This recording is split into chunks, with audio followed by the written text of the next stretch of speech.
There's something about access that makes people forget where the boundaries are, give someone a shortcut for long enough, and eventually they stop seeing it as a privilege and start treating it like a right. That's exactly what happened here. And when that right suddenly disappeared, let's just say Karen didn't take it well. I bought the land for one reason: peace. 60 acres of it. Open space, scattered trees, a small pond off in the distance, and a dirt road cutting across the property that hadn't been maintained in years. It wasn't anything fancy, but it was quiet, and more importantly, it was mine. No HOA, no committees, no rules about what color my shed had to be or how long the grass could grow, just land and freedom. The only catch was that on one side of the property sat a neatly organized suburban neighborhood, complete with a very active HOA. At the time, I didn't think much of it. That was my first mistake. The dirt road running through my land connected to main roads on either side. It wasn't official, just an old access path that had existed long, before I ever bought the property. Apparently, though, the HOA residents had been using it for years as a shortcut. Instead of taking a longer route to reach the main road, they would cut straight through my land, save a few minutes, and carry on with their day. When I first moved in, I noticed the traffic immediately. Cars passing through at all hours, dust clouds trailing behind them, tire tracks carving deeper into the already worn path. At first, I let it slide. I figured it would slow down once people realized the land had a new owner. It didn't. If anything, it got worse. Morning commutes through my land, afternoon errands through my land, late night drives still through my land. It was like I didn't even exist, like the property was public space. The first time I tried to deal with it, I kept things polite. One morning, I stood near the road and waved down a driver. "Hey," I said, keeping my tone friendly.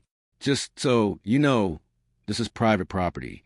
The driver looked surprised. "We've always used this road."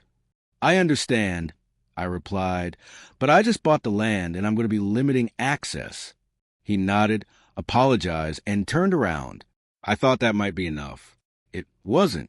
A few days later, I put up signs: private property, no through traffic, clear, visible, impossible to miss. People ignored them completely. Some slowed down just long enough to read the sign, then kept driving. Others didn't even bother. That's when I realized this wasn't going to solve itself. And that's when Karen showed up. I met her on a Tuesday afternoon. I was near the entrance of the dirt road, marking where I planned to install a fence, when a car pulled up a little too close. The driver's door swung open, and out stepped exactly the kind of person you'd expect to be running an HOA. Confident, irritated, already mid-argument before she even spoke. "Excuse me," she said sharply. "What do you think you're doing?" I looked up, planning a fence. "You can't block this road," she said immediately. I raised an eyebrow. "Sure I can. It's on my property." She crossed her arms. "This is a community access route." "No," I replied calmly. "It's a private dirt road people have been using without permission." Her expression tightened. "We've been using it for years," she insisted. "And now you won't be," I said. That didn't go over well. Over the next week, Karen made it her mission to stop me. She showed up again and again, each visit more aggressive than the last. First it was concern. "You're going to create traffic problems." Then it was advice. "You should reconsider. This benefits everyone." And then it turned into thinly veiled threats. "The HOA won't be happy about this." I never raised my voice, never argued. I just repeated the same thing. It's private property. Meanwhile, I kept moving forward. Surveyors came out to confirm the boundaries. Contractors marked the fence line. And finally, installation began. A solid perimeter fence along the property line. Nothing excessive, just enough to clearly define the space.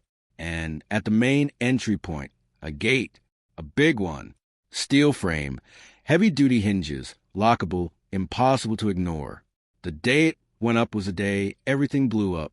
Karen showed up before the installation was even finished. "You need to stop this right now," she yelled as she stepped out her car. I didn't even look up from where I was standing with the contractor. "Nope. This road is essential," she snapped. "People rely on it." "Then they should have bought it," I said. Her face turned red. "You're being unreasonable." "No," I replied. "I'm being a property owner." By that evening, the gate was fully installed, closed, and locked. Just like that, the shortcut was gone. The reaction was immediate. Cars pulled up, slowed, then stopped. Some drivers got out, staring at the gate like it might disappear if they waited long enough. Others turned around in frustration. A few even tried arguing through fence, as if that would somehow change reality. It didn't. Karen, however, wasn't finished. The next day, she came back with paperwork. "I've contacted the HOA's legal team," she said, waving a folder. "You can't just shut down a road that's been used for this long." I leaned against the gate. "Show me the easement," I said. She hesitated, flipped through the papers, then flipped again. Nothing, because it didn't exist. That was the turning point. Up until then, she had been operating on assumption, on confidence, on the belief that long-term use somehow created ownership. But the law doesn't work like that. And deep down, she knew it.